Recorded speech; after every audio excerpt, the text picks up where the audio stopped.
السلام علیکم اینڈ آداب عرض ہے۔ مجھے سنتے چلے جائیے اور میری اردو بھی سنتے چلے جائیے۔ اگر میری اردو سمجھ آ جائے تو کمال ہو جائے گا۔ ویسے میں کوشش میں رہتا ہوں کہ بڑے آسان لفظوں میں بات کروں اور آپ اس کو سمجھتے چلے جائیں۔ میرے چینل کو سبسکرائب کیجیے، ڈاکٹر جلیل اسلم آفیشل، اور مجھے ہر روز دیکھتے چلے جائیے۔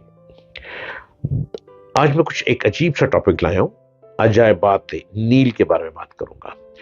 دریائے نیل سے بڑھ کر دوسرا دریا دنیا میں نہیں ہے کوئی بھی، ابھی تک سٹل جو دنیا کا جو سب سے بڑا دریا ہے وہ دریائے نیل ہے، اور دریائے نیل کا ہسٹری میں بہت تعلق ہے، بہت سی ہسٹری میں اس کا ذکر آتا ہے دریائے نیل کا۔ یہ عین تابستان موسم گرما میں یہ زیادہ طغیانی کرتا ہے۔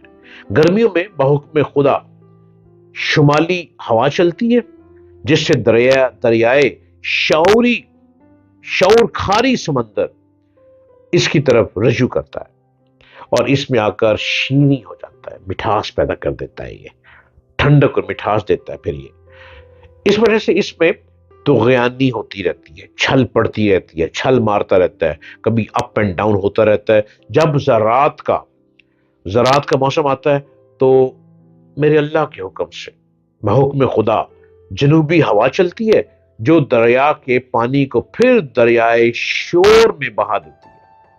اس دریا کا جو ایک رنش ہے وہاں سے نکل کر حبشہ اور نوبہ سے ہوتے ہوئے دو پہاڑوں کے درمیان سے گزرتا ہے۔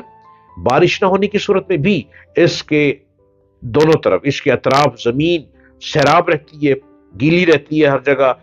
ان لوگوں نے پانی میں کمی بیشی معلوم کرنے کا ایک آلہ اختیار کیا ہے اور اسی کے حساب سے زراعت کرتے ہیں یہ لوگ۔ وہاں کے جو لوگ ارد گرد کے اس کی پانی کی طغیانی کو دیکھتے رہتے ہیں، پانی کتنا ہے، اور اس کے مطابق وہ اپنی زراعت کرتے ہیں، پھر وہاں سے نیل سے پانی لیتے ہیں اپنی فصلوں کے لیے۔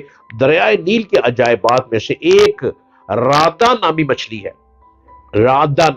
ہے۔ اس کے چھوٹے سے راشا، اس کو چھوٹا سا راشا پڑ جاتا ہے۔ میل کا ایک اور عجوبہ آبی شیر ہے۔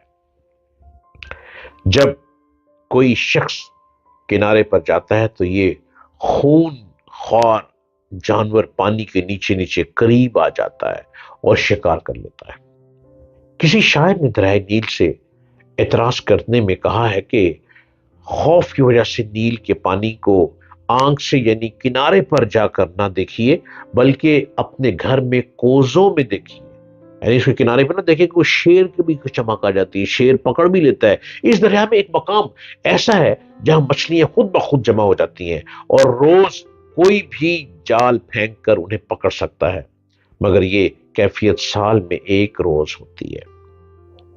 دریائے نیل کی ہسٹری آپ لوگ جانتے ہوں گے، بہت سے لوگ جو ہسٹری کو سمجھتے ہیں، اور دریائے نیل کا تعلق اسلامی ہسٹری میں بہت زیادہ آتا ہے، اور دریائے نیل نے بہت کچھ کیا، خشک بھی ہو گیا ایک زمانے میں، پھر پانی بھی آ گیا، اور دریائے نیل کے سے جو لوگ پانی لیتے ہیں وہاں پہ زراعت اگاتے ہیں، فصلیں اگاتے ہیں اور فصلیں اگتی ہیں۔ لیکن دریائے نیل کا ایک اپنا کمال ہے، اس کی مچھلی جو ہے وہ بھی بہت زیادہ کثرت سے ٹیسٹی ہے، اور کئی لوگ کہتے ہیں کہ اس میں کڑواہٹ ہے، اور کئی لوگ کہتے ہیں کہ مچھلی نگلتی ہی نہیں ہے، باہر ہی نہیں آتی ہے۔ تو دریائے نیل کی مختلف روایات ہیں، مختلف ہسٹری ہیں، اور دریائے نیل کبھی جانے کا اتفاق ہو تو یہ خیال رکھیے گا کہ دریائے نیل دنیا کا سب سے بڑا دریا ہے، اور یہاں پہ پانی کی طغیانی بہت سپیڈ سے جاتی ہے، اور اچانک دریائے نیل اچانک خشک ہو جاتا ہے، اچانک پانی زمین کے ساتھ ٹچ کر جاتا ہے،